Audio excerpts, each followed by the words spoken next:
వీలైనంత ఎక్కువ మందిని పారాలీగల్స్ని తయారు చేయాలి. ప్రతి అవసరానికి లాయరే అవసరం లేదు, లాయర్ కోర్టుకు తీసుకెళ్లాల్సిన పని కూడా లేదు. కొంత సలహాలు ఇస్తే కొన్ని పిటిషన్స్ రాయగలిగే వాళ్ళు ఉన్నా కానీ ప్రజల అవసరాలు చాలా మేరకు తీరిపోతాయి.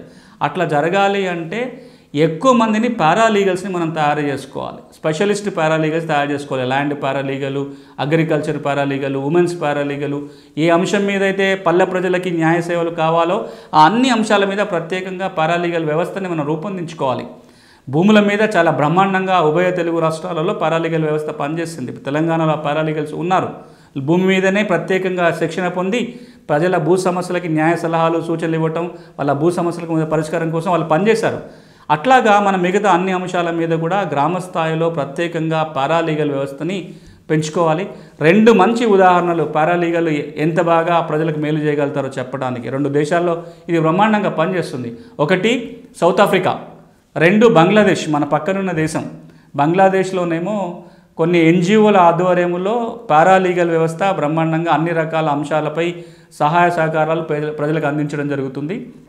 సౌత్ ఆఫ్రికాలో అయితే పారాలీగల్ సొసైటీ అనేది వాళ్ళ దేశం మొత్తానికి ఒక పారాలీగల్ సొసైటీని ఏర్పాటు చేసి ఆ సొసైటీ ద్వారా ప్రతి చోట పారాలీగల్ వ్యవస్థను తీసుకురావడం జరిగింది.